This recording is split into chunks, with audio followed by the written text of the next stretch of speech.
Canal Escute Áudio Novel. Se inscreva. Novel Teoria Fanfic. Sistema de Inteligência Diária. Parte 4. Capítulo 37. Treinamento de lobos. A noite caiu, e Louis, Sif e vários cavaleiros estavam sentados no salão de jantar jantando. Diversas lamparinas de óleo, com sua luz fraca, estavam acesas, iluminando a refeição simples sobre a longa mesa de madeira. Havia peixe defumado com um leve aroma de lenha, mingau de trigo fumegante, alguns pedaços de pão integral e alguns legumes em conserva. O próprio refeitório não tinha decorações luxuosas. Havia mesas e cadeiras de madeira, lamparinas a óleo ligeiramente amareladas e até algumas rachaduras visíveis nas paredes de madeira. Sif observou tudo aquilo, um pouco surpresa. Isso era completamente diferente da vida nobre que ela havia imaginado. Em sua visão, a mesa de jantar de um nobre deveria ser coberta com uma toalha de mesa bordada a ouro, os pratos repletos de iguarias requintadas, a prataria reluzente e as taças de vinho cheias de vinho doce. Mas a realidade era que o jantar de Louis, embora um pouco melhor do que o dos plebeus comuns, estava longe de ser luxuoso. Louis percebeu a sutil mudança em sua expressão. Não gostou? Sif balançou a cabeça rapidamente não. Embora ela já tivesse sido uma princesa da tribo e comesse melhor do que agora, os recursos no norte eram escassos, então nunca houve extravagância alguma. Ela pegou um mingau de trigo e tomou um gole, o aroma quente e trigo se espalhou em sua boca e o sabor era muito bom. No meio da refeição, Sif olhou para cima e perguntou casualmente, o que você vai fazer hoje à noite? Louis, mastigando o peixe defumado, respondeu, treinamento de lobos. Treinamento de lobos? Sif ficou surpresa por um instante, mas logo seus olhos brilharam. Louis assentiu com a cabeça, sim. Agora, Louis passava algumas noites por semana no campo de treinamento de feras, treinando o lobo do campo de gelo Presa Fria. Após várias semanas de treinamento, Presa Fria começou a responder aos comandos de Louis, mas ainda precisava de mais prática para obedecer completamente. O treino de hoje foi sobre comandos de apito para caça. Os comandos por apito de caça são um sistema de assobios usado especificamente para domesticar animais selvagens, comumente empregados na caça, no combate ou no patrulhamento. Utiliza diferentes tons e ritmos para fazer com que os animais compreendam e executem instruções. Louis ergueu a mão, levou o apito aos lábios e soprou uma nota longa e aguda. O corpo de Presa Fria se tensionou ligeiramente, então ele se agachou, com os membros pressionados contra o chão, pronto para emboscar a presa a qualquer momento. Então Louis soprou duas notas curtas e agudas. Presa Fria saltou subitamente, investindo ferozmente contra o alvo à frente, suas presas afiadas mordendo o boneco de pano e rasgando-o violentamente. Os pedaços de tecido se rasgaram e um rosnado baixo ressoou na garganta do lobo. Finalmente, Louis soprou uma série de trinados rápidos. Presa Fria parou abruptamente de se mover, examinando atentamente os arredores, depois estendeu seus dentes afiados e recuou rapidamente para o lado de Louis. Toda a sequência de movimentos foi fluida e decisiva, demonstrando já um certo nível de coordenação tática. Louis assentiu com satisfação, estendendo a mão para acariciar suavemente o pescoço de Presa Fria. Muito bem, murmurou ele, depois tirou um pedaço de carne já cortado da cintura e ofereceu à Presa Fria. Presa Fria lambeu as presas, mas não atacou imediatamente. Em vez disso, ele primeiro olhou para Louis e somente depois de confirmar a permissão de seu mestre, abriu a boca repentinamente e mordeu a carne. Um rosnado baixo e satisfeito vibrando em sua garganta. Ele já está mostrando alguma disciplina, disse Egg, o treinador de feras, dando um passo respeitoso à frente, com um tom de alívio na voz. Seu progresso em domesticá-lo está mais rápido do que eu esperava. No entanto, ainda é necessário mais treino para que Presa Fria se torne completamente obediente.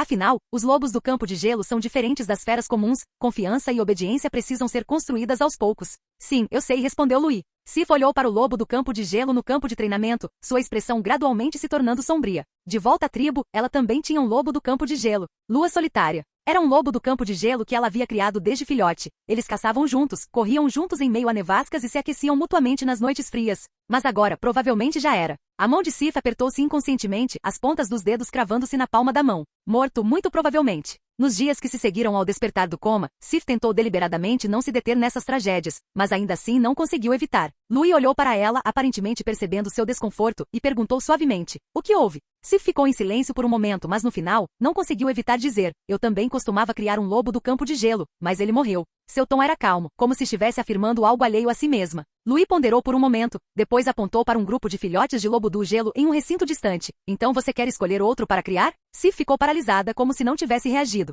Ela olhou para os filhotes de lobo fofinhos, alguns sentados, outros deitados, delicadamente aconchegados uns aos outros. Seu olhar percorreu lentamente cada um deles, parando finalmente em um pequeno filhote de lobo no canto. Sua pelagem era de um cinza prateado pálido, e suas pupilas eram azul gelo, de certa forma semelhantes à lua solitária em sua memória. Ela caminhou para frente e estendeu a mão delicadamente. O filhote cheirou timidamente a ponta dos dedos dela, depois estendeu a língua com cautela e lambeu a palma da mão dela. Naquele instante foi como se ela tivesse sido puxada de volta do labirinto de suas memórias. Os olhos de Sif coraram ligeiramente e a ponta dos seus dedos acariciou lentamente a pelagem macia do filhote. Então, de agora em diante, você se chamará Lua Solitária. O filhote choramingou baixinho, como se estivesse respondendo a ela. A garganta de Sif apertou-se ligeiramente. Ela abriu a boca, querendo dizer algo, mas nenhum som saiu. No instante seguinte, lágrimas quentes e silenciosas caíram, pousando na pelagem macia do filhote. Assim, durante o treinamento, a noite se aprofundou. Louis estava na beira do campo de treinamento, alongando-se casualmente e virou a cabeça para Sif. O trabalho de hoje está terminado. Lembre-se de anotar minha programação de hoje quando você voltar. Sif assentiu com a cabeça, virou-se e voltou para seu pequeno quarto. Sendo uma das únicas 3 pessoas com talento especial e alfabetizadas no território, Louis providenciou especificamente um quarto privado para ela. O filhote ainda não havia sido devolvido porque não a reconhecia completamente como sua dona. Sif suspirou baixinho, afastou as distrações, caminhou até a escrivaninha e acendeu a lamparina de óleo. Ela abriu o caderno e começou a anotar os registros do dia, linha por linha. Pela manhã, o senhor treinou pessoalmente os soldados, e eles o tinham em alta consideração. O Lorde inspecionou as terras agrícolas e os pesqueiros, oferecendo sugestões de desenvolvimento. Ele demonstrou preocupação com os cavaleiros feridos e prometeu fornecer melhores medicamentos. Ele descobriu o potencial do açúcar de bétula e tentou promover o desenvolvimento da indústria açucareira. Sif terminou de escrever a agenda de Louis para o dia, encarando as linhas de texto por um longo tempo, com emoções complexas aflorando em seu coração. Ele era claramente um lorde, mas não demonstrava nenhuma arrogância nobre. Não importa onde fosse, ele era muito respeitado. A ponta da caneta dela bateu levemente e ela escreveu 4 palavras em outro pedaço de papel. Ele é uma boa pessoa. Depois de escrever, ela olhou para a frase e de repente sentiu-se um pouco desafiadora, murmurando com arrogância. Muito provavelmente é uma atuação. Mas no fundo, ela já não acreditava nisso. Ela colocou casualmente um pedaço de açúcar de bétula na boca. A doçura derreteu em sua boca, exalando uma fragrância amadeirada única e sutil. Sif recostou-se na cadeira murmurando baixinho.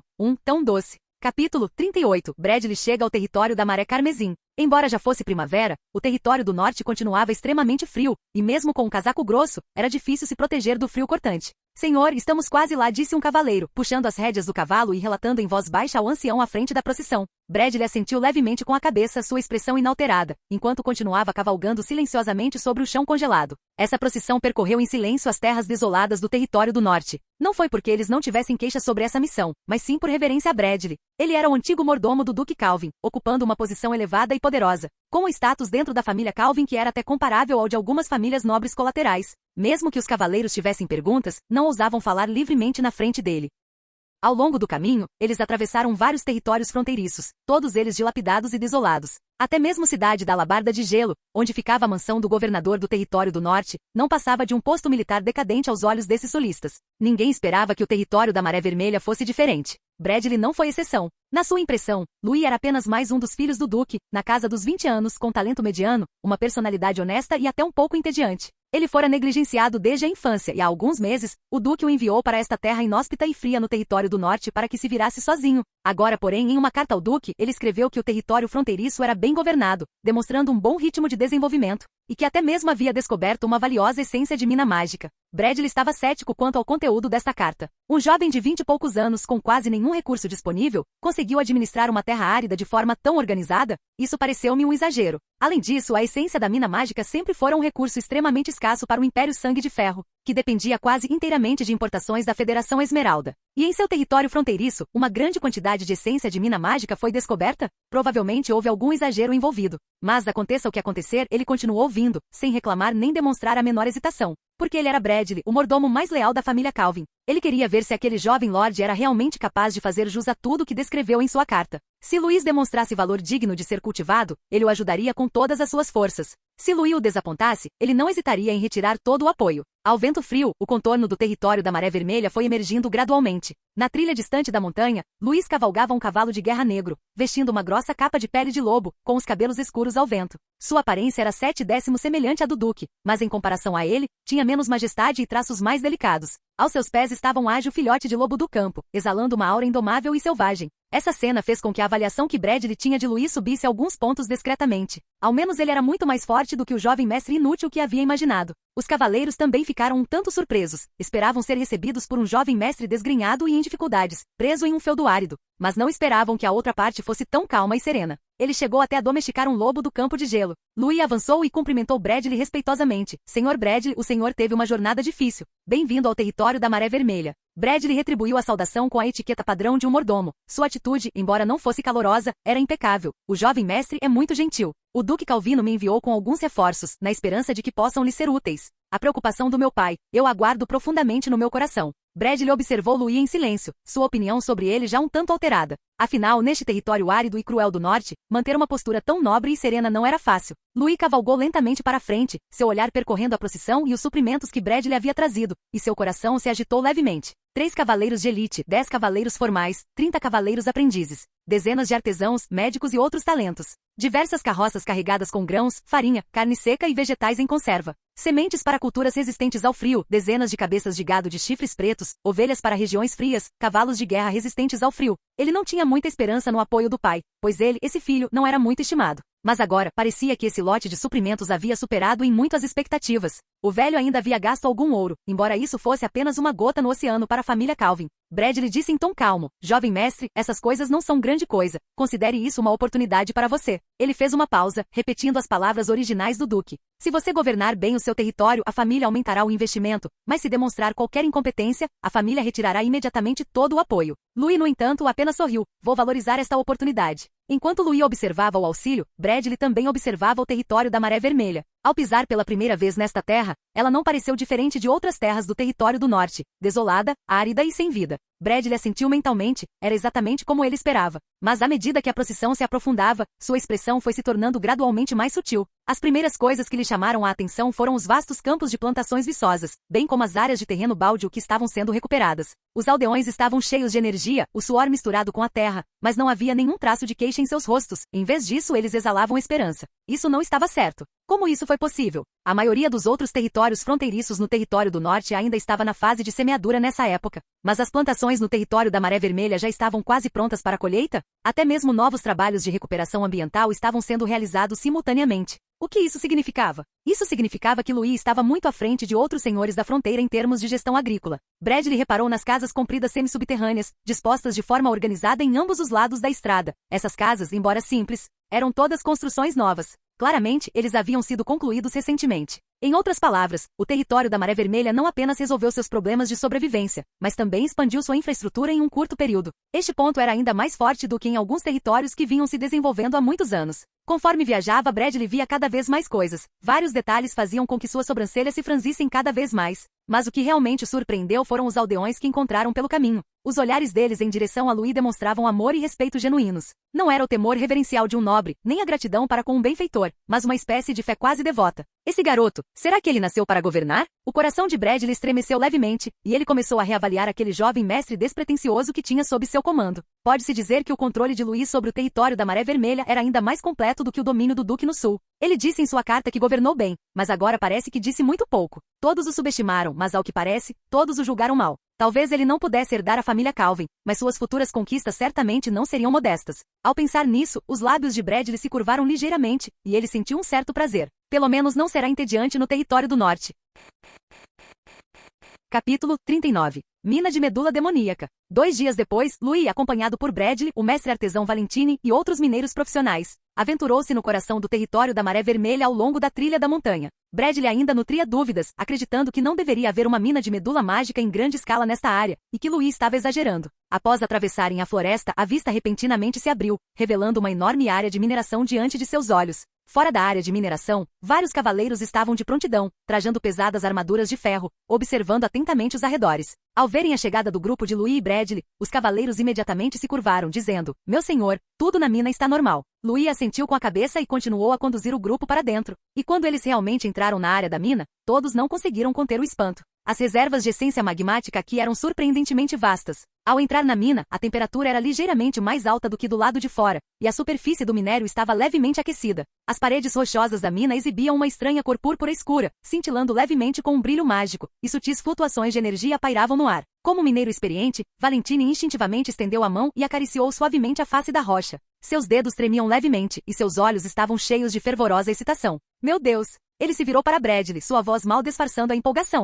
Esta mina poderia pelo menos estar entre as 20 melhores minas de medula mágica de todo o Império Ferro-Sangue. Os outros artesãos ao redor também ficaram maravilhados com a cena, murmurando entre si: as reservas estão exageradas. A pureza da essência do magma também parece muito alta. Se minerarmos mais fundo, poderemos até encontrar essência de magma cristalizada de alta qualidade. Meu senhor, esta é uma fortuna dada por Deus. Os olhos de vários artesãos experientes brilhavam de entusiasmo, e suas mãos não conseguiam resistir à tentação de acariciar as paredes da mina, como se estivessem afagando a pele de uma cortesã na capital imperial.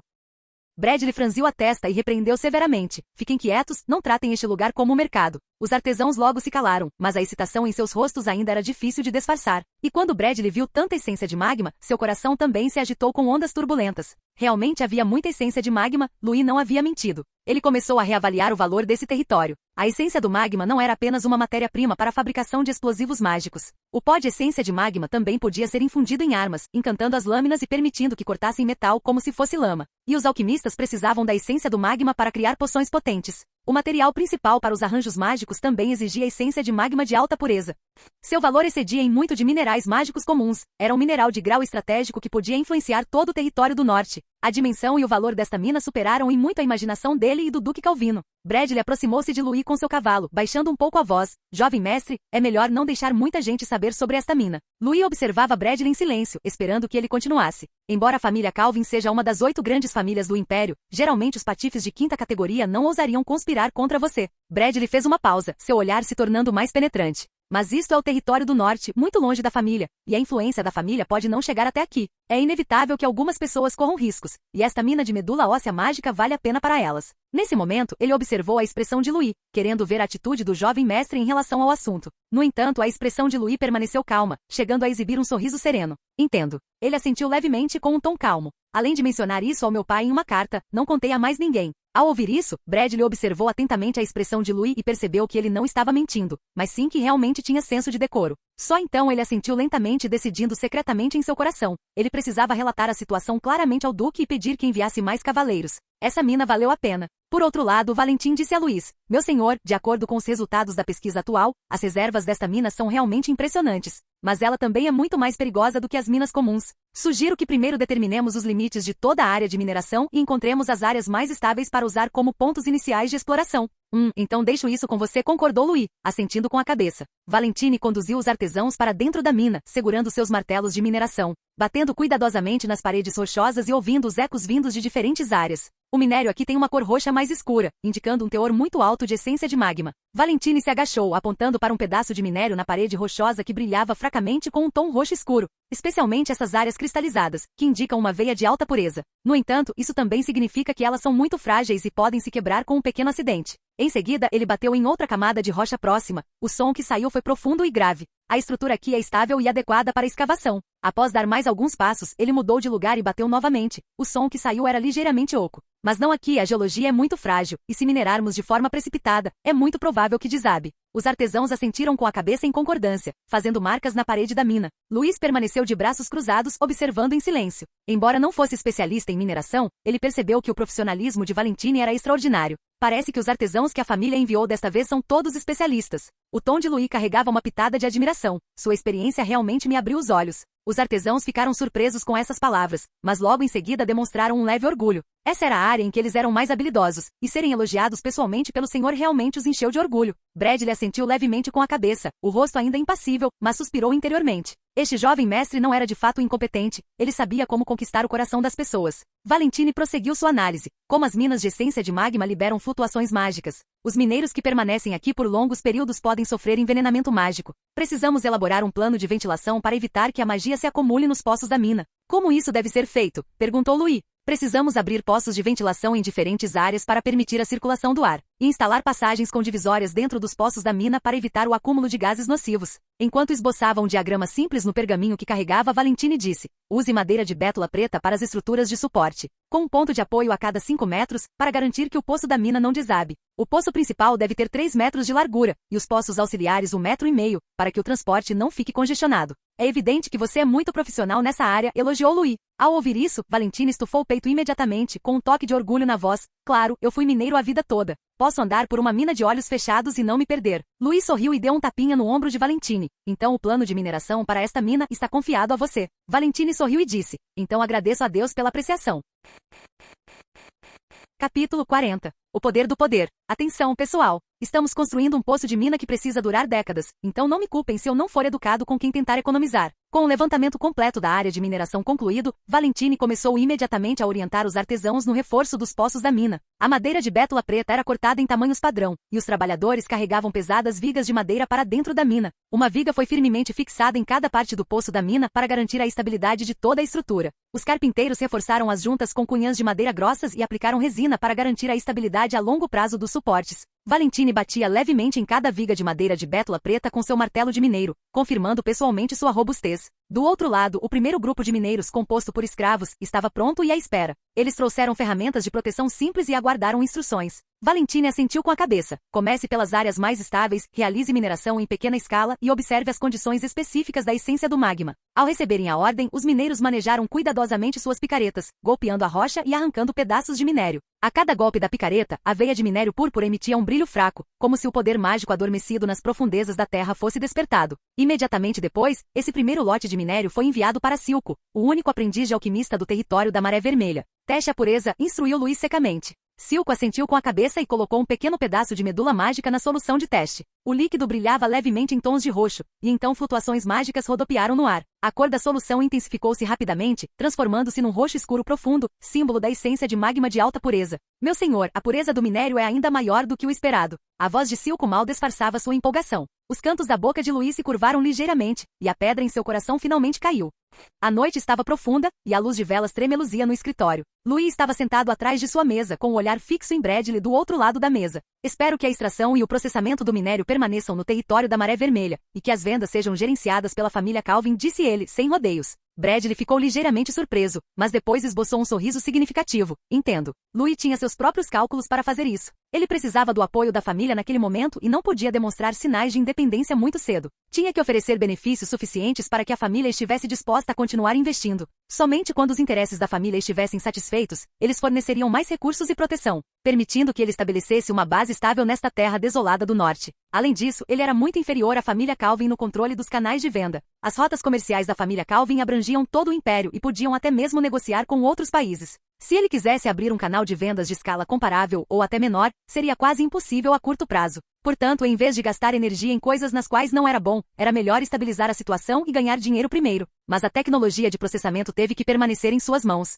Caso ocorram mudanças no futuro, como a morte do Duque Calvino ou conflitos familiares internos, ele poderá perder esse canal de vendas.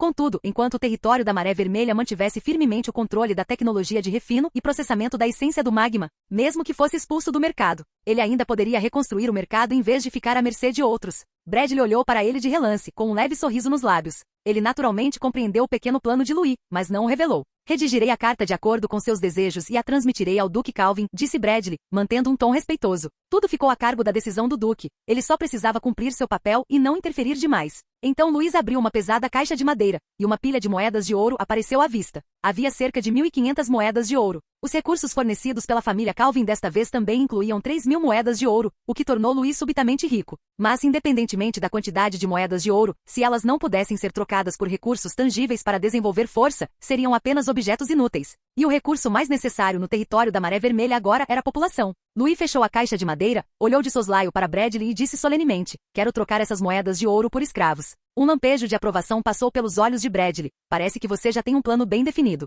Louis assentiu com a cabeça. Com base na produção e nas reservas alimentares atuais, 1.500 pessoas é o limite que posso sustentar. Ele não era ganancioso. Muitos escravos se tornariam um fardo, enfraquecendo a estabilidade do território da Maré Vermelha. Bradley, deixe isso comigo. Para o antigo administrador da família Calvin, essa não era, de fato, uma tarefa difícil. Bradley simplesmente escreveu uma carta. Apenas alguns dias depois, donos de escravos vindos de milhares de quilômetros de distância viajaram até o território da Maré Vermelha, entregando pessoalmente um lote de escravos cuidadosamente selecionado. E a atitude deles foi extremamente respeitosa. Eles até falaram com cautela ao discutir preços com medo de ofender Bradley. A qualidade desses escravos era claramente muito superior à do grupo heterogêneo que Louis havia comprado pessoalmente no mercado negro da última vez. A maioria era composta por trabalhadores fortes, com músculos robustos e pele curtida pelo tempo, mas seu estado mental ainda era bastante bom. Entre eles havia também um grupo de escravas em idade de casar, que desempenhariam um papel crucial no futuro crescimento populacional do território da Maré Vermelha. Mas o que mais surpreendeu Louis foi o preço da transação. Após adquirir 1.500 escravos, ainda restavam 700 moedas de ouro.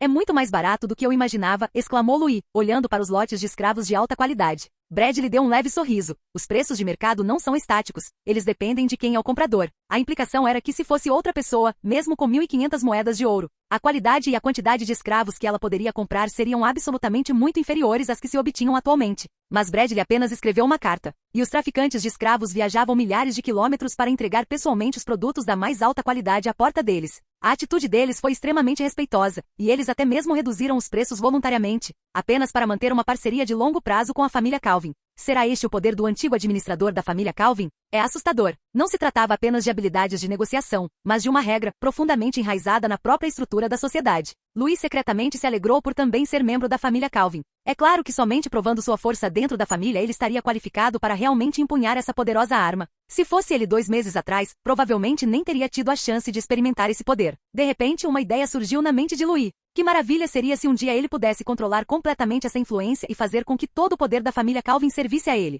Louis reprimiu a ambição momentânea que lhe surgiu no coração e olhou para Bradley. Você se esforçou bastante desta vez. Bradley assentiu levemente com a cabeça, sua expressão ainda calma e serena. Servir você é o que devo fazer. Capítulo 41. A nova vida do escravo. Grupos de escravos, acorrentados e amarrados por cordas, desembarcaram no território da Maré Vermelha sob a orientação de traficantes de escravos. Seus olhos estavam cheios de inquietação, especulando sobre o destino que os aguardava. No entanto, ao entrarem no território, eles congelaram. Casas limpas, ruas bem cuidadas e o cheiro de fumaça de comida pairando no ar. Aquilo era completamente diferente dos campos de escravos que eles tinham imaginado. Não havia tendas imundas e enlameadas, nem comida podre com cheiro ruim. Nem mesmo os soldados que os guardavam demonstraram o desprezo e a indiferença habituais, mantendo a ordem com calma. Eles não conseguiam evitar sentir-se ainda mais apreensivos, porque quanto mais diferente era, mais perturbador se tornava. Mas essa foi apenas uma impressão inicial. O que realmente os chocou foram as palavras do Senhor na praça no dia seguinte. Logo cedo, a praça do território da Maré Vermelha estava repleta de gente. 1.500 escravos recém-chegados estavam cuidadosamente reunidos ali. A voz de Louis ecoou pela praça. Bem-vindos ao território da Maré Vermelha. Essas palavras surpreenderam muitos. Eles tinham sido vendidos para cá, e ainda assim estavam sendo acolhidos. Louis prosseguiu. Vocês podem tratar este lugar como era antes, mas espero que este lugar possa se tornar um novo começo para vocês. Os escravos trocaram olhares, com os olhos ainda cautelosos. Não vou deixar vocês trabalharem de graça. O território da Maré Vermelha oferecerá alimentação estável, moradia e trabalho. Seu trabalho não será desperdiçado e o suor de todos terá valor. Mais importante ainda, ele fez uma pausa por um momento e então pronunciou lentamente uma frase. Aqui, contanto que você trabalhe duro o suficiente, você pode se libertar da escravidão. Bum! Os corações dos escravos estremeceram e a praça irrompeu em um alvoroço. O que ele acabou de dizer? Como isso é possível? Liberdade? Eles ainda tinham uma chance de conquistar a liberdade? Será que realmente existiria um senhor neste mundo disposto a abrir mão de seus escravos? Eles haviam sido comprados, vendidos e expulsos, há muito acostumados aos grilhões das correntes, e já não ousavam esperar uma mudança em seu destino. Essa era uma promessa bela demais, até mesmo absurda. Os sussurros na praça ficavam cada vez mais altos, alguns estavam animados, outros perplexos. Mas a maioria zombou, com os olhos cheios de suspeita, por terem ouvido mentiras demais. Louis viu tudo isso, mas acreditava que o tempo provaria tudo. Passaram-se alguns dias e os escravos foram se adaptando gradualmente ao novo ambiente. O sol da manhã brilhava nas ruas do território da Maré Vermelha, trazendo um calor raro ao Reino do Norte. Um jovem escravo, segurando uma tigela de mingau de trigo fumegante, estava parado do lado de fora de uma casa de madeira, um pouco atordoado. Este era o seu café da manhã, uma porção generosa, maior do que a sua ração diária inteira em anos anteriores. Não muito longe dali, outros escravos também saíam de suas casas um após o outro, reunindo-se em grupos de 2 ou 3, amontoando-se em volta de fogueiras para se aquecerem. As camas aqui são ainda mais confortáveis do que os tapetes de palha em que eu costumava dormir, sussurrou um velho escravo. De fato, concordou o outro com uma expressão complexa. Ali, não havia açoites e insultos intermináveis, a comida era farta todos os dias, e os alojamentos eram como um paraíso em comparação com os antigos campos de escravos. O que mais os chocou foi terem visto pessoalmente cidadãos livres. Ei, você é escravo? Perguntou timidamente um jovem escravo a um artesão que estava consertando a estrada. O homem parou de cravar seu martelo de pedra, enxugou o suor da testa e sorriu. Eu costumava ser assim. Os olhos do jovem escravo se arregalaram. Mas você está agora?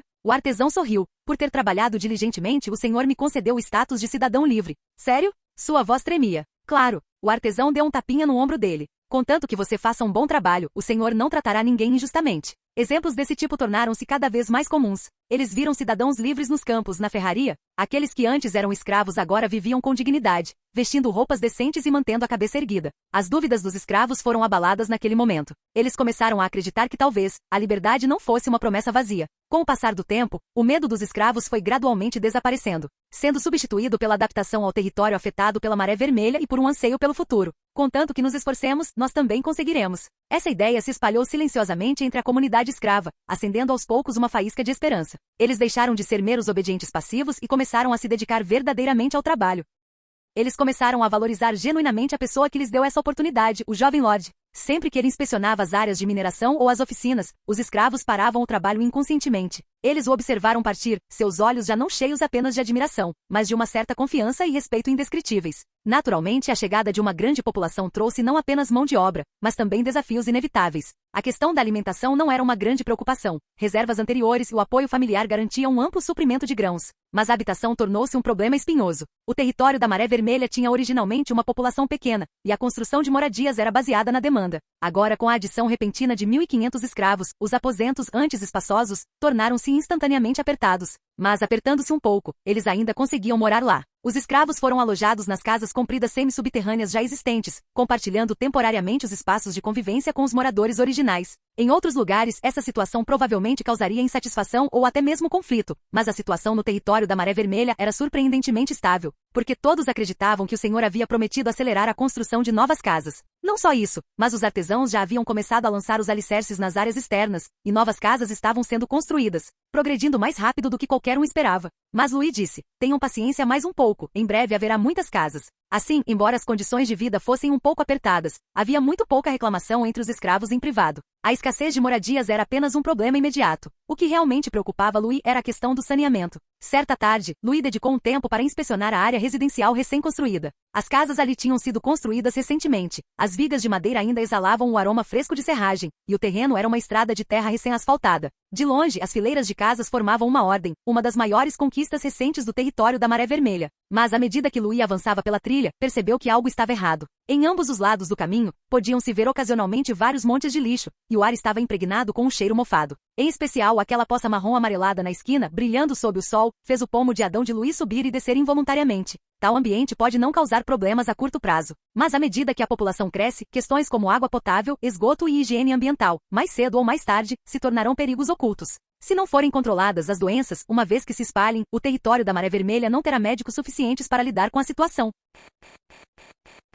Canal Escute Áudio Novel. Capítulo 42. Resolvendo problemas de saneamento. Apesar das condições adversas, Louis jamais permitiria que problemas de higiene afetassem o futuro do território da Maré Vermelha. Primeiro, precisamos construir latrinas, disse Louis, com o olhar percorrendo os artesãos e trabalhadores reunidos. Vamos adicionar várias latrinas públicas em cada área residencial. Vocês podem começar a se preparar agora. Os artesãos acenaram com a cabeça em resposta à ordem de Louis, mas muitos ainda pareciam confusos. Construir latrinas não é simplesmente cavar um buraco? Louis não deu muitas explicações, em vez disso conduziu diretamente as pessoas na escolha dos locais. Ele escolheu locais distantes de fontes de água, longe das principais vias residenciais e a favor do vento. Isso garantiu que a água potável não fosse contaminada e que a vida cotidiana não fosse afetada. Eles adotaram um método de uso alternado de fossa dupla. Cada latrina possuía duas fossas paralelas, separadas por 1 metro, cada uma com pelo menos 2 metros de profundidade e 0,8 metros de largura. Após o primeiro buraco ser utilizado por 6 a 12 meses, ele era coberto e deixado para fermentar e se transformar em fertilizante. Em seguida, o segundo buraco era utilizado e assim por diante.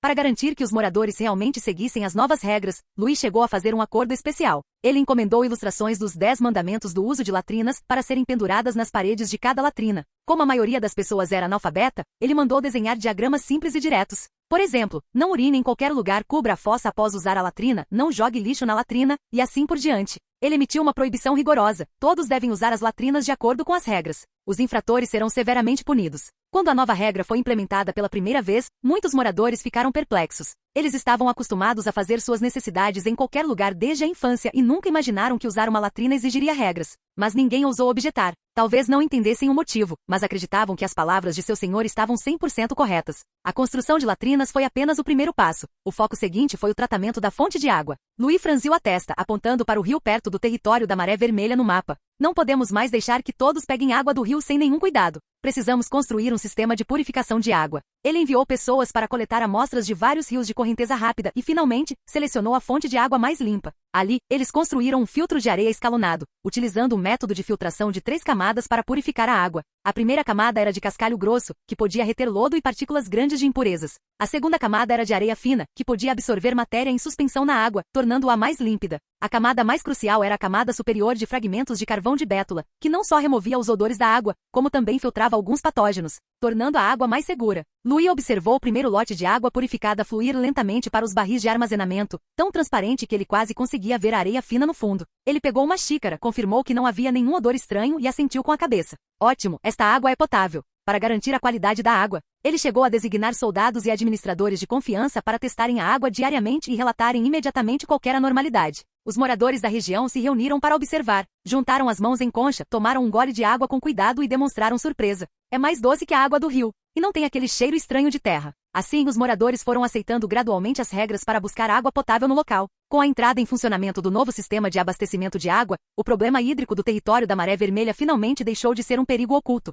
e o trabalho de limpeza teve que ser executado com rigor. Louis reuniu mais de uma dúzia de moradores confiáveis, apontando para as áreas sujas. A partir de hoje, vocês são a equipe de limpeza. Seu único trabalho é manter a limpeza do território. Vassouras, baldes de madeira e cal serão fornecidos a vocês. Vocês devem patrulhar diariamente, não deixando nenhum canto sem cobertura. Mas essas pessoas sozinhas não eram suficientes. A higiene tinha que se tornar responsabilidade de todos, então ele instituiu um grande dia da limpeza. Uma vez por mês, todos no território devem participar. Soldados, plebeus, escravos e até cavaleiros não são exceção. O primeiro grande dia da limpeza começou oficialmente. O sino da manhã tocou e as ruas do território da Maré Vermelha estavam repletas de pessoas. Soldados, plebeus e escravos, todos munidos de vassouras, baldes de madeira e pás, reuniram-se na praça, prontos para começar a limpeza do dia. Embora ninguém tenha dito nada, muitos ainda demonstraram resistência. Mas pouco antes de começarem, uma figura familiar já havia se movido. Louis pegou uma vassoura e varreu imediatamente a poeira e as folhas caídas do chão. Svi! O som da vassoura arrastando no chão era claramente audível, excepcionalmente alto no ar silencioso.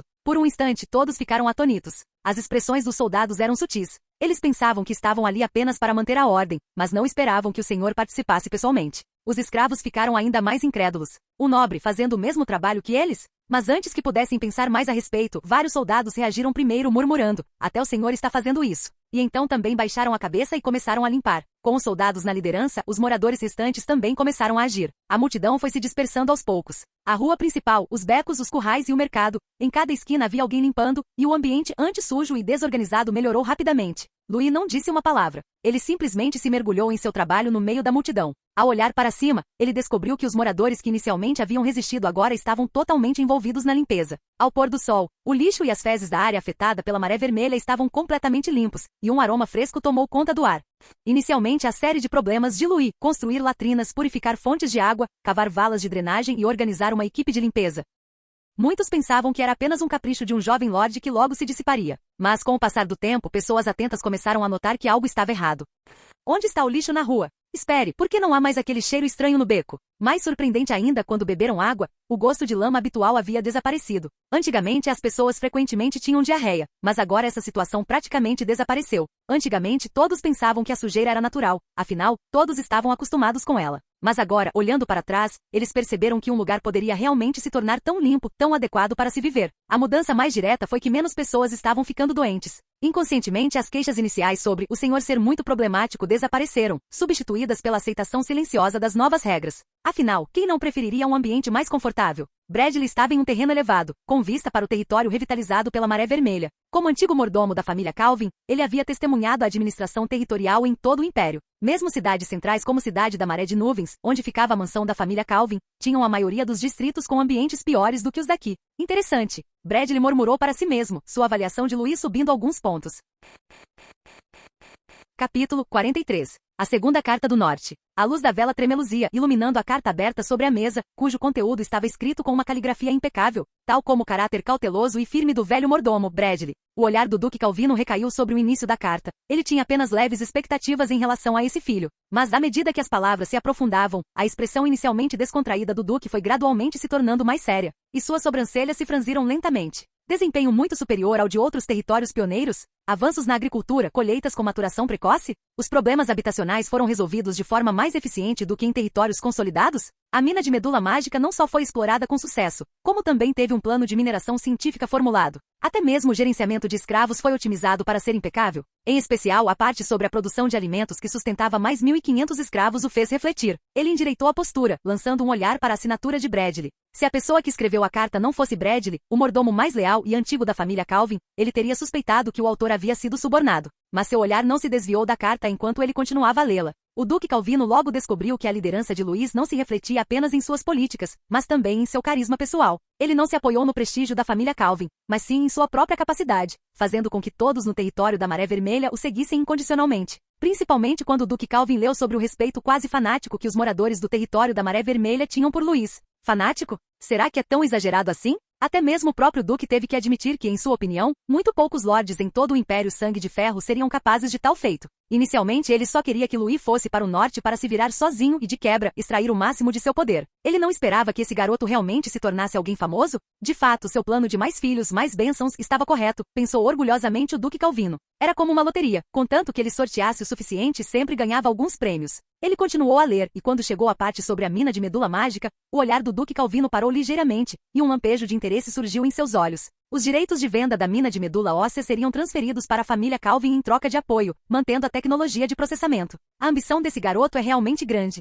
Ele certamente sabia o que isso significava. Louis não queria se sentir muito limitado pela família Calvin. Ele estava tentando manter sua independência. O Duque zombou. Ele certamente tem coragem. No entanto, ele não era avesso a isso. Pelo contrário, ele até achou um pouco interessante. O território da Maré Vermelha estava localizado no norte, aparentemente árido e desolado, mas, se administrado adequadamente, poderia se tornar uma poderosa força local. A disposição de Louis em ceder os direitos de venda à família Calvin mostrou que ele entendia que ainda precisava da proteção da família Calvin por enquanto. Mas a sua recusa em ceder os direitos de processamento significava que ele estava se preparando para o futuro, quando chegasse o momento oportuno. A economia da essência de magma do território da Maré Vermelha poderia se desvincular completamente da família Calvin e até mesmo ter voz independente no mercado futuro. Um lorde pioneiro nascido de uma família nobre muitas vezes optaria por depender totalmente da família Calvin, mas Louis não o fez. É claro que esses fatos, por si só, não foram suficientes para que o Duque o visse sob uma nova perspectiva. Louis ainda não havia se estabelecido de fato no norte, e os lucros da mina de medula mágica ainda não haviam sido totalmente obtidos. Dada a situação instável no norte, seu futuro permanecia incerto.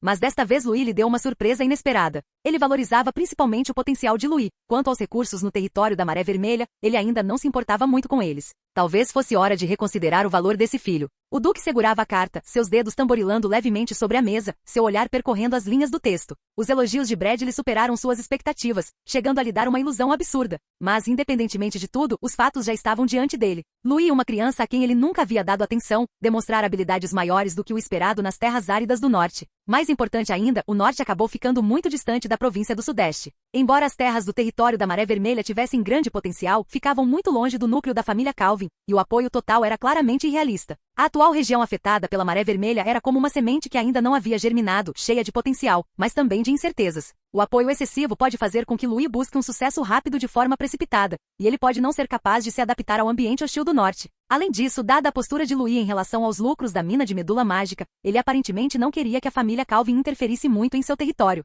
O Duque estava sentado à sua escrivaninha, seu olhar recaindo mais uma vez sobre a carta de Bradley. Manter a influência da família Calvin sem interferir demais, ele bateu levemente na mesa, murmurando. Seria oferecido apoio financeiro, mas não muito. Ele decidiu destinar mais 1.000 a 1.500 moedas de ouro. Essa quantia era suficiente para que o território da Maré Vermelha mantivesse a estabilidade, mas para se expandir, Louis teria que encontrar maneiras de ganhar dinheiro por conta própria, para descobrir como fazer com que o território da Maré Vermelha sustentasse mais pessoas. Ele teve que aprender a aumentar a renda e reduzir as despesas, em vez de depender dos subsídios da família Calvin para sobreviver. Deixá-lo sem dinheiro forçando-o a pensar, era a única maneira de realmente perceber suas habilidades. O apoio militar também era necessário. O Duque decidiu alocar mais 2 esquadrões de cavaleiros para ele. Nominalmente, eles deveriam proteger a mina de medula mágica, mas, na realidade, deveriam lhe dar uma carta na manga, impedindo-o de ser esmagado logo no início. Essa pequena força não conseguiria manter uma posição importante no norte, mas pelo menos poderia impedir que o território da Maré Vermelha fosse facilmente tomado por um bandido qualquer. Se Louis realmente tivesse essa capacidade, os cavaleiros à sua disposição seriam suficientes para estabilizar a situação e até mesmo desenvolver seu próprio poder com base nisso.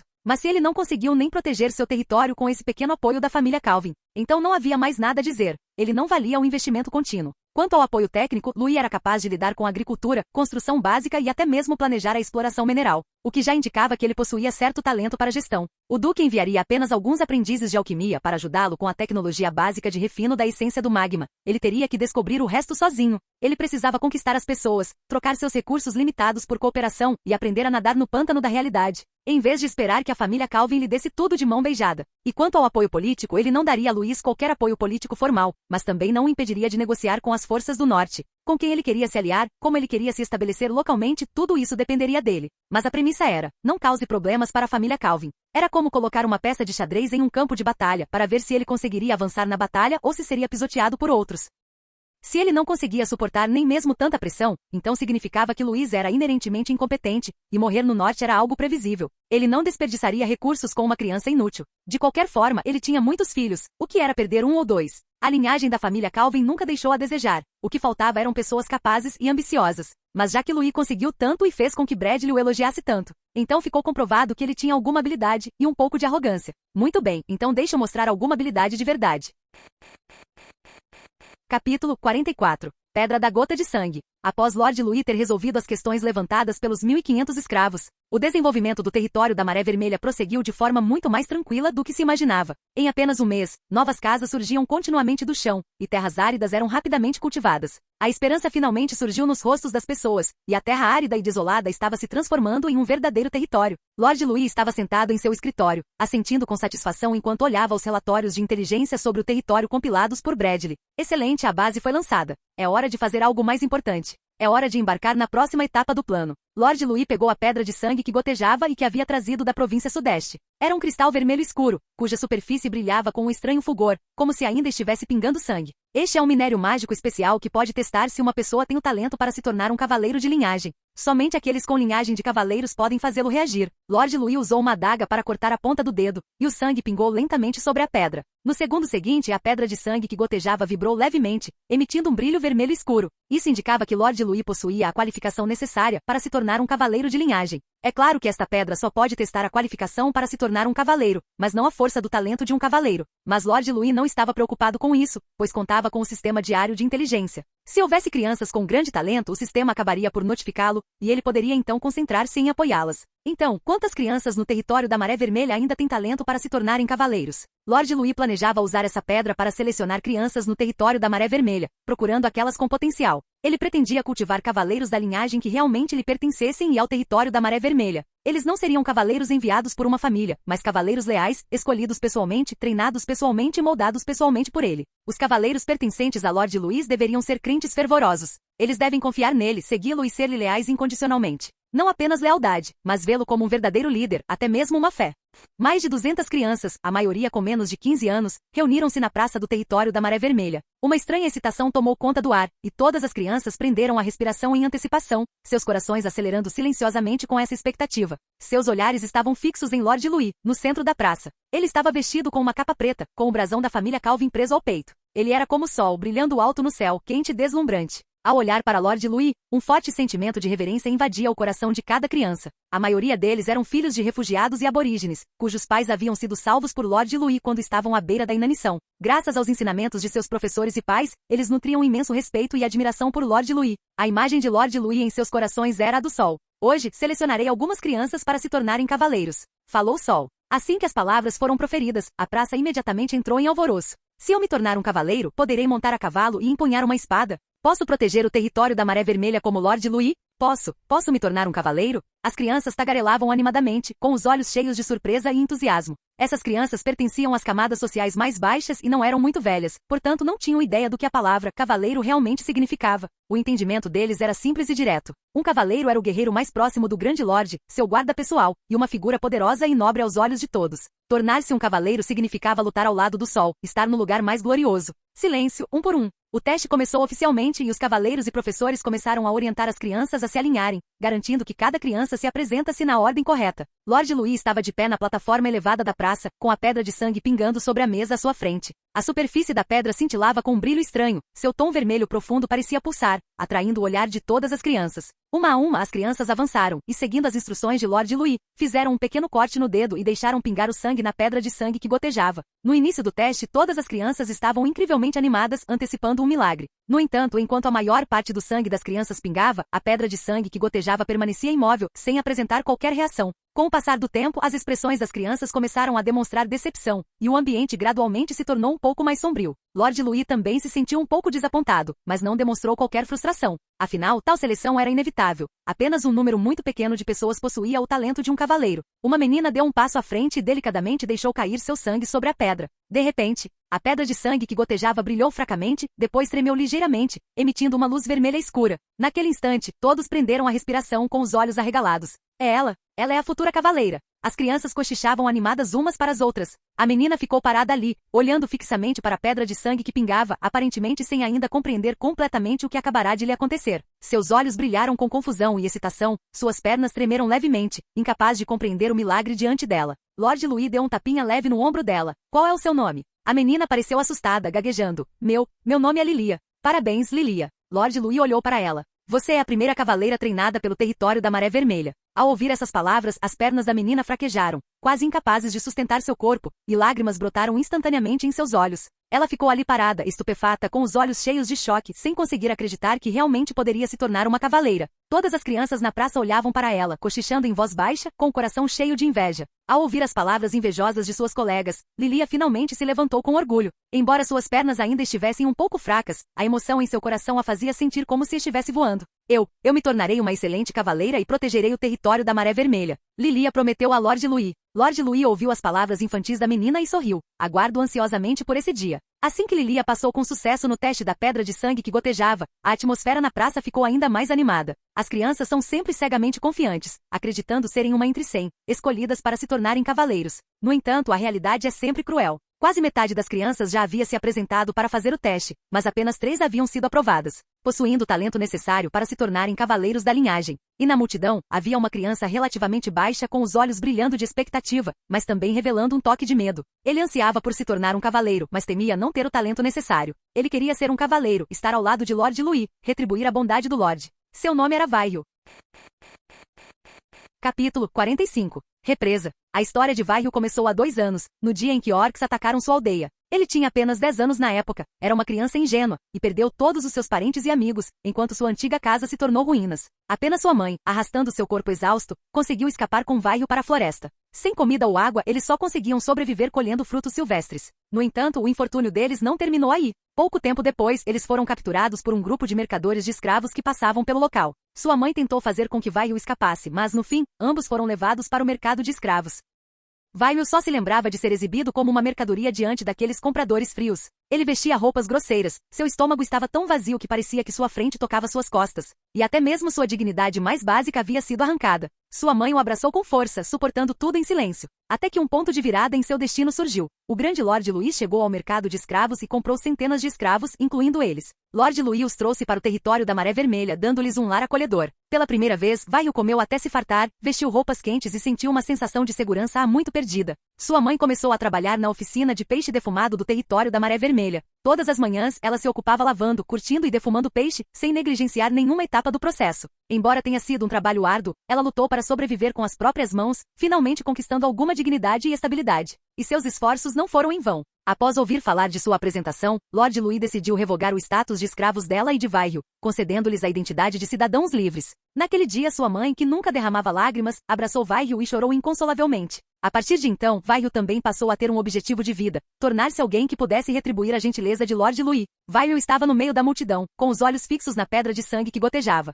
A oportunidade havia chegado, Lord Louis estava selecionando cavaleiros. Enquanto pudesse ser escolhido, ele seria capaz de servir ao grande senhor e retribuir tudo o que ele havia dado a si mesmo e a sua mãe. Só então ele poderia ficar ao lado de Lord Louis e mudar seu destino. Finalmente, ele foi chamado. Vaio chamou a professora baixinho. O coração de Vaio quase saltou do peito. Ele deu passos pesados em direção à plataforma elevada. O grande senhor estava bem à sua frente, de certa forma deslumbrante. Conforme as regras, ele cortou delicadamente o dedo com uma adaga e deixou o sangue pingar na pedra de sangue que gotejava. Eu preciso ter sucesso, eu preciso ter sucesso. Ele repetia para si mesmo, quase sem fôlego. No instante em que o sangue tocou a pedra de sangue gotejante, alguma reação sutil pareceu ocorrer. A superfície da pedra brilhava fracamente e uma luz vermelha tremeluzia. Os olhos de Vaio se arregalaram. Ele mal podia acreditar no que estava vendo. Eu consegui, murmurou ele baixinho, com lágrimas de emoção brotando em seus olhos, e instintivamente se ajoelhou, com os joelhos tocando o chão. Eu realmente consegui. Grande senhor, eu prometo minha lealdade a ti. Lord Louis ajudou-o a levantar-se com delicadeza. Não precisa ficar tão emocionado. A voz de Vaio tremeu ligeiramente. Obrigado. Obrigado, senhor. Farei o meu melhor para proteger o território da Maré Vermelha. Lord Louis já sabia que Vaio tinha potencial para se tornar um cavaleiro de elite. Mesmo quando Vaio ainda era escravo, o sistema diário de inteligência já o havia informado. Vaio era um candidato a cavaleiro com talento excepcional, capaz de se tornar um cavaleiro de elite, e seria a maior força de combate do território da Maré Vermelha no futuro. O teste durou uma manhã inteira. De mais de 200 crianças, 8 foram finalmente selecionadas, possuindo o talento necessário para se tornarem cavaleiros. 8 cavaleiros, murmurou Lord Louis suavemente, com um lampejo de satisfação nos olhos. Embora o resultado não tenha sido expressivo, para um território recém-estabelecido, já representava um ganho considerável. Na verdade, cultivar cavaleiros exigia uma grande quantidade de recursos, embora os recursos do território da Maré Vermelha fossem escassos, com o apoio da família Calvin. Eles podiam arcar com isso. Aqueles nobres menores do sul, que acumularam riquezas ao longo de várias gerações, podiam ter apenas dezenas de cavaleiros aprendizes, uma dúzia de cavaleiros formais e alguns cavaleiros de elite. Em comparação com esses nobres de menor importância, com o apoio da família Calvin, a força militar atual de Lord Louis já não era inferior a deles. O único problema era que o território da Maré Vermelha estava localizado na província da Fronteira Norte, uma terra que não era apenas desolada, mas também perigosa. Orcs, bárbaros, bandidos e até mesmo outros senhores feudais nas proximidades representavam ameaças potenciais. Por exemplo, de acordo com o sistema diário de inteligência, os Jurados da Neve vinham assediando frequentemente o território da província da Fronteira Norte, agindo como se tivessem enlouquecido recentemente embora, felizmente, estivessem relativamente longe dele. Para sobreviver em tal ambiente, Lord Louis teve que ser ainda mais cuidadoso e cauteloso, estabelecendo gradualmente uma posição ali, confiando em suas forças militares e recursos. Lord Louis estava de pé em um ponto alto do campo de treinamento, olhando para as 8 crianças. Essas crianças não seriam apenas os futuros cavaleiros do território da Maré Vermelha, mas também seu ponto forte mais próximo, sua futura guarda pessoal. Lord Louis confiou essas 8 crianças talentosas a Barnes, o cavaleiro formal. Barnes possuía vasta experiência em combate e capacidade de ensino, o que o tornava o melhor candidato para treinar esse grupo de futuros cavaleiros. A primeira lição deles foi praticar a técnica de controle da respiração. A técnica de controle da respiração é a base do cultivo do cavaleiro. Ela determina até onde você pode chegar. Barnes demonstrou como usar a técnica de controle da respiração, uma técnica derivada da família Calvin. Embora não fosse tão poderosa quanto a técnica de respiração das marés, que apenas os membros principais da família Calvin conseguiam cultivar, ainda era forte o suficiente para ser considerada uma técnica de controle da respiração de primeira linha. O corpo humano possui 7 nós de energia. Ao executar a técnica de controle da respiração para ativá-los, você pode converter a energia do ar em ki de batalha, que entra no corpo e ativa a linhagem sanguínea. Barnes explicou enquanto demonstrava os movimentos respiratórios, inspirando profundamente, com o peito subindo e descendo ligeiramente, e depois expirando lentamente. Cada respiração profunda absorve energia da atmosfera. Essa energia eventualmente se transformará em seu ki de batalha. As crianças imitaram cuidadosamente os movimentos de Barnes, tentando sentir as mudanças em seus corpos. No início, as crianças não sentiam nada, mas com o passar do tempo, algumas delas finalmente perceberam mudanças sutis em seus corpos. Vaio foi o primeiro a sentir. Ele sussurrou: Eu sinto energia entrando no meu corpo. Barnes assentiu com satisfação. Muito bem, este é o primeiro passo. No treinamento subsequente, Barnes exigiu que as crianças continuassem praticando, aprofundando constantemente sua compreensão da técnica de controle da respiração. Ele enfatizou: a técnica de controle da respiração não é apenas um meio de aumentar o ki de batalha, mas também um processo de aprimoramento do espírito e da vontade. Ao final de alguns dias de treinamento, todas as crianças conseguiam sentir as mudanças no fluxo de energia em seus corpos e tinham uma compreensão básica dos princípios da técnica de controle da respiração. Barnes expressou sua satisfação com o desempenho deles. Vocês deram o primeiro passo para se tornarem cavaleiros. Este foi apenas o começo. Somente aprimorando continuamente essas crianças seria possível cultivar cavaleiros verdadeiramente leais e capazes para o território da Maré Vermelha. Capítulo 46. Destruindo os Jurados da Neve. Ao acordar, Louis abria, por hábito, seu sistema diário de inteligência. O boletim diário de inteligência recente não tem sido muito útil. Esperemos que o excelente sistema de inteligência forneça informações relevantes desta vez. Atualização diária de inteligência completa. Devido à organização cada vez mais frenética dos Jurados da Neve, o Duque Edmund decidiu convocar seus vassalos e erradicar os Jurados da Neve de uma só vez. 2. O cavaleiro reservista Vaio ativou sua linhagem sanguínea e tornou-se oficialmente um cavaleiro aprendiz. 3. Um grupo de ursos de armadura de gelo passará pela parte norte do território da Maré Vermelha amanhã à tarde. O olhar de Louis percorreu a tela de informações. As atualizações de hoje pareciam bastante úteis. A primeira informação chamou imediatamente sua atenção. O Duque Edmund havia decidido erradicar os Jurados da Neve de uma só vez. Essa notícia deixou Louis um tanto feliz, mas ele também sentiu uma leve preocupação. Os Jurados da Neve, sendo a maior e cada vez mais desenfreada organização rebelde terrorista no norte, vinham causando problemas significativos. Recentemente, eles não apenas atacaram vários pequenos territórios, mas também sequestraram nobres e cavaleiros para rituais de sacrifício horrendos e malignos. Embora esses tumultos ainda estivessem a alguma distância do território da Maré Vermelha, e se seu alcance se estendesse até o território da Maré Vermelha, a magnitude e os métodos fanáticos da organização Jurados da Neve encheram Louis de apreensão. Suas próprias forças eram simplesmente insuficientes para lidar com tal organização rebelde. O fato de o Duque Edmund ter agido para erradicar essa organização de uma só vez foi, sem dúvida, uma ótima notícia para o norte. Contudo, seu olhar escureceu novamente. De acordo com os territórios da fronteira norte, ele era nominalmente um vassalo do Duque Edmund, ou melhor, todo o norte era seu vassalo. Certamente terei que atender à intimação, murmurou Louis para si mesmo. A situação no norte era instável, e como vassalo, ele teve que enviar tropas para sufocar a rebelião a pedido do duque. O território da Maré Vermelha acabará de se estabilizar, e suas próprias forças ainda eram muito fracas. Se ele saísse para reprimir a rebelião, inevitavelmente haveria perdas. Mas Louis de repente teve uma ideia. Ele tinha um sistema diário de inteligência. Essa poderosa ferramenta já o havia mantido a salvo em diversas crises. Por meio do sistema, Louis conseguia prever possíveis ameaças no campo de batalha, evitando o conflito direto. Ele poderia até permitir que o território da Maré Vermelha aproveitasse a oportunidade para obter mais recursos com a turbulência e aumentar seu poder. Quando os soldados chegarem, bloqueiem-nos. Quando a água vier, cubram-na com terra. Com esse pensamento, seu humor melhorou consideravelmente. Louis continuou lendo o relatório de inteligência, seus olhos parando na segunda atualização. Vaio tornou-se oficialmente um cavaleiro aprendiz, ativando sua linhagem sanguínea. Ele fez uma pequena pausa, e então um lampejo de apreciação brilhou em seus olhos. Com a ajuda do sistema diário de inteligência, ele já havia previsto esse momento há muito tempo. Além disso, o futuro de Vaio não era apenas o de um simples cavaleiro aprendiz.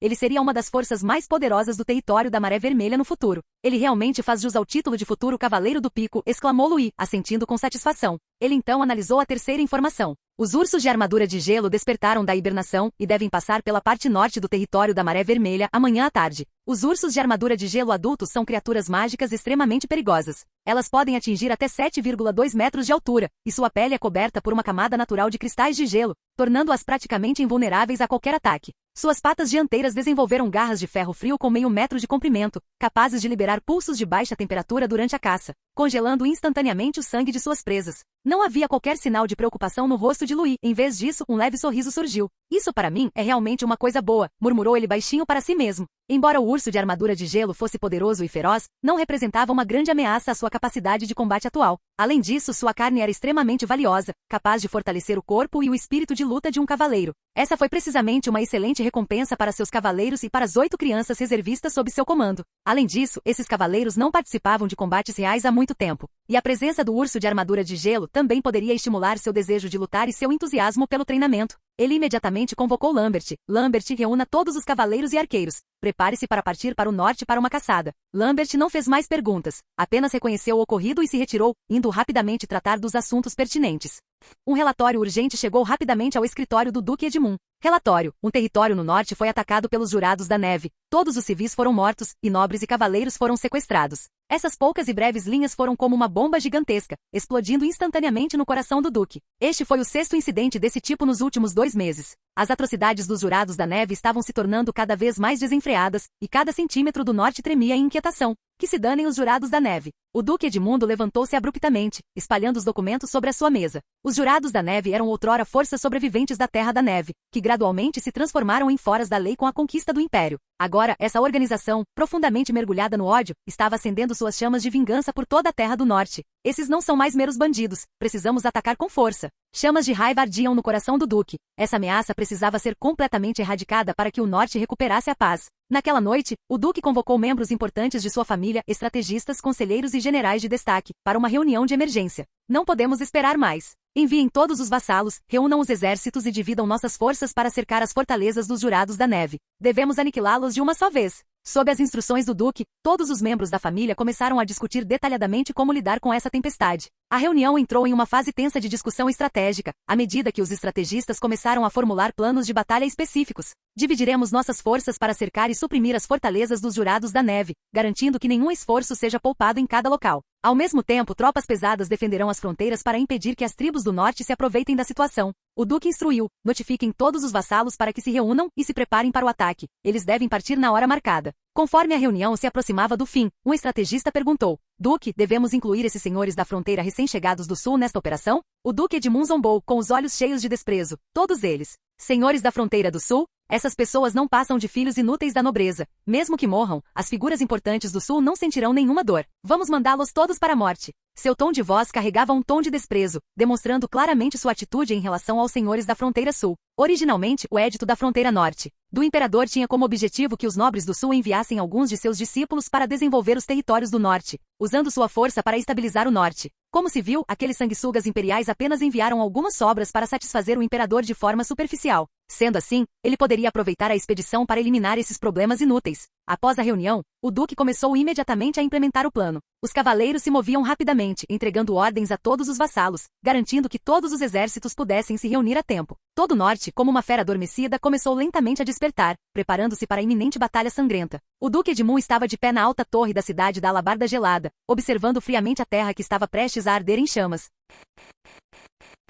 Capítulo 47. Caçando os ursos polares. Louis estava no topo do pico, olhando para a matilha de ursos de armadura de gelo lá embaixo. A luz do sol iluminava suas armaduras de gelo branco acinzentadas, e as escamas hexagonais de cristal de gelo refletiam uma luz deslumbrante. Suas patas dianteiras eram equipadas com garras tão afiadas quanto ferro frio, e chamas azuis ocasionalmente tremeluziam da armadura de gelo em suas costas enquanto se moviam. Esses ursos de armadura de gelo eram enormes, e cada rugido grave que eles emitiam era como um trovão sacudindo a terra. Mas não importa como se olhasse para eles, esses gigantes não tinham nada de fofo, pelo contrário, eram seres extremamente ferozes. Eles percorriam a paisagem nevada, em busca de presas para saciar sua fome. Ao lado de Louis estavam duas crianças, Lilia e Vairil. Eles eram os únicos dois entre os 9 cavaleiros candidatos que haviam ativado suas linhagens sanguíneas para se tornarem cavaleiros aprendizes. Hoje, Louis decidiu trazê-los para testemunharem essa caçada em primeira mão. Ele queria libertá-los do treinamento diário monótono, como recompensa por seus esforços. Os olhos de Lilia brilhavam de entusiasmo, e ela empunhava uma espada longa quase tão alta quanto ela, imitando a postura de um cavaleiro adulto. Vairil não se deixou ficar para trás, ajustou seu equipamento e em seguida, endireitou imediatamente as costas, tentando parecer um verdadeiro cavaleiro. Vocês dois, fiquem ao meu lado e me protejam por enquanto, sussurrou Louis. Na verdade, ele temia que os dois pestinhas, em sua empolgação, pudessem se precipitar para lutar até a morte contra os ursos de armadura de gelo. Protejam o senhor. Esta foi uma missão muito importante. Lilia e Vairil endireitaram ainda mais as costas, assentindo com a cabeça, nervosos e animados. Quando todos os preparativos estavam prontos, Louis acenou com a mão. Prontos, plano de caça ao urso iniciado. Assim que a ordem foi dada, o comandante distante acenou com uma grande bandeira, sinalizando aos cavaleiros e caçadores que se movessem furtivamente de seus diversos pontos de emboscada. Os caçadores aproximaram-se silenciosamente da área de atividade dos ursos de armadura de gelo, espalhando delicadamente a urina de fêmeas no cio. Esse aroma especial podia atrair rapidamente os ursos com armadura de gelo, especialmente os machos, que eram extremamente sensíveis a ele. Com a urina espalhada, a matilha de ursos começou a se reunir lentamente, com 9 ursos de armadura de gelo convergindo gradualmente para um ponto e seguindo em direção ao cânion. Outro grupo de caçadores, escondido em uma crista distante, criou o som de pedras rolando, guiando com sucesso a matilha de ursos para o cânion designado. Eles entraram no cânion. Procedam todos conforme o planejado. O comandante acenou com a bandeira como sinal. Na parte mais baixa do cânion, uma fileira de estacas de madeira afiadas havia sido meticulosamente disposta no subsolo, sob a orientação dos caçadores, quando os ursos de armadura de gelo entraram no cânion. Como suas patas não possuíam uma armadura espessa, essas estacas de madeira perfuraram rapidamente as patas de vários ursos líderes como se fossem cobras venenosas. Uma dor excruciante espalhou-se rapidamente por seus corpos, e os ursos de armadura de gelo rosnaram, tentando arrancar as estacas profundamente cravadas. Mas seu tamanho enorme e força desajeitada os impediram de se libertar imediatamente. Os ursos de armadura de gelo restantes também se viram em situações semelhantes, e todo o grupo começou a se desorganizar. Em seguida, os caçadores atearam fogo à resina de pinheiro e ao óleo de lamparina acumulados nas paredes rochosas, e as chamas imediatamente envolveram as encostas da montanha.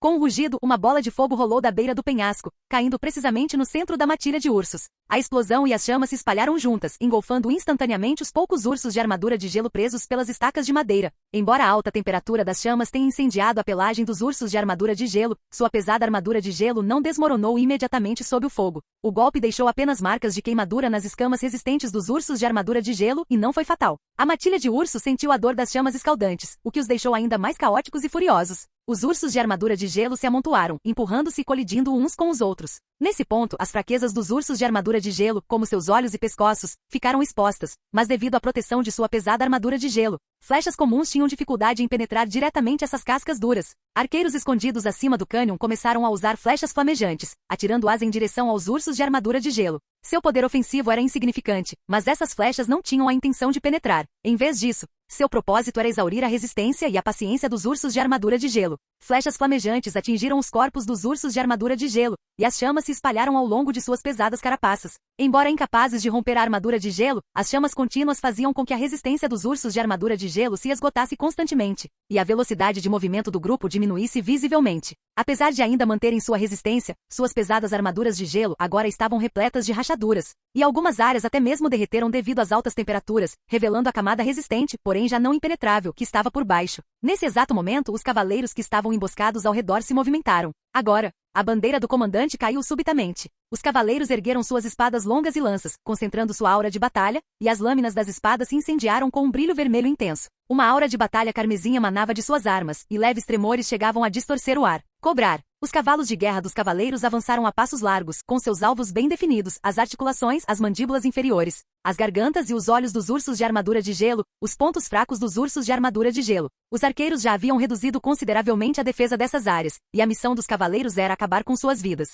Um cavaleiro de elite empunhava uma lança, e a aura de batalha se condensou em um brilho flamejante na ponta da lança. Ele mirou em um urso de armadura de gelo ligeiramente menor, cuja garganta já apresentava uma pequena rachadura causada por uma flecha. O olhar do cavaleiro era como de uma águia, e seu cavalo de guerra galopava em meio ao vento forte. Com a aura de batalha ardendo na ponta da lança, ele a cravou ferozmente naquela fenda. Sopro! A lança penetrou diretamente na fenda do urso de armadura de gelo, e sangue e aura vermelha da batalha se entrelaçaram, como lava escaldante jorrando no corpo do urso, queimando sua carne. O urso de armadura de gelo soltou um rugido ensurdecedor, seu corpo enorme tremendo de agonia, quase desabando. Vaio, observando a batalha com os olhos brilhando de entusiasmo, saltou imediatamente: derrotamos um. Os lordes cavaleiros são tão fortes. Não se alegre tão cedo, Vairil, disse Luí com voz calma. Esta é apenas a primeira fase. Vairil ficou surpreso, um tanto perplexo. Será que aquele urso de armadura de gelo não estava prestes a cair? Nesse instante, o urso de armadura de gelo cambaleante rugiu, erguendo a cabeça. Sua casca dura começou a rachar violentamente, e faixas de chamas de gelo se espalharam como asas do diabo, estendendo-se rapidamente pelo ar com um frio de arrepiar os ossos. As chamas de gelo entraram rapidamente em contato com o ar, irrompendo em uma forte explosão de resfriamento. Recuar. O comandante acenou freneticamente com a bandeira. Aquele poder gélido varreu os arredores, e vários cavaleiros, antes que pudessem reagir, foram cobertos pelas chamas de gelo. Felizmente, graças à proteção de sua aura de batalha, eles não perderam a capacidade de se mover e recuaram rapidamente. No entanto, o ataque do urso de armadura de gelo não cessou por aí. Com o estado de fúria do urso de armadura de gelo totalmente ativado, 3 enormes espinhos cristalinos surgiram de suas costas. Os espinhos cristalinos liberavam continuamente ondas de choque com energia altíssima, e ondas de calor e explosões se entrelaçavam, abalando os cavaleiros ao redor e quase os fazendo perder sua capacidade de combate. O ar ao redor deles parecia ficar pesado, e cada tremor violento dificultava a respiração. Capítulo 48. Repleto de tesouros. Vaio observava a situação com nervosismo, preocupado com os cavaleiros em combate. Nesse momento, o urso de armadura de gelo estava completamente em estado de fúria, e o ambiente ao redor parecia congelado em sua raiva. 3 enormes espinhos cristalinos se projetavam de suas costas, emitindo uma luz azul escaldante. O ar começou a vibrar violentamente devido à distorção causada pela alta temperatura, sacudindo os cavaleiros ao redor com tanta força que mal conseguiam ficar de pé. As flechas dos arqueiros já não conseguiam atingir a pele do urso de armadura de gelo, as chamas de gelo no ar as evaporavam em pleno voo. Plano da segunda fase iniciado, ordenou Lord Luí em voz alta. O comandante acenou com a bandeira e o sinal foi enviado. Os cavaleiros rapidamente se dividiram em vários pequenos grupos e começaram a circular o urso de armadura de gelo. Eles saíram rapidamente do campo de visão do urso de armadura de gelo, e cada provocação deixava o urso de armadura de gelo ainda mais irritado. Seus olhos hexagonais piscavam com uma luz vermelha furiosa, e as chamas frias dentro de seu corpo vazavam continuamente. Continuem atraindo-os, não deixem que se aproximem, gritou Lambert, que estava no comando no local. A cada aproximação, os cavaleiros se viravam rapidamente, evitando habilmente os ataques do urso de armadura de gelo. A criatura brandia suas garras gigantescas descontroladamente, mas, independentemente do que fizesse, sempre errava o alvo.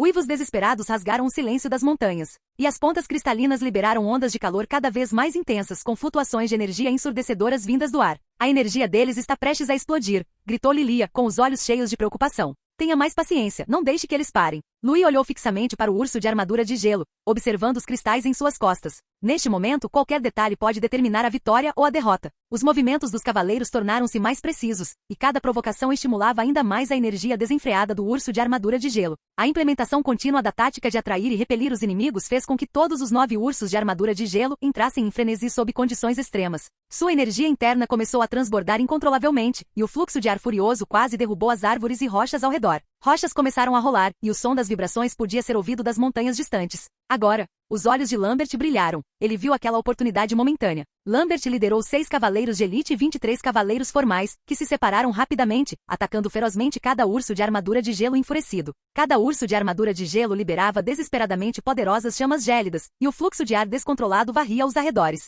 A temperatura subiu drasticamente e o vento frio e as ondas de calor se entrelaçaram, formando uma barreira mortal.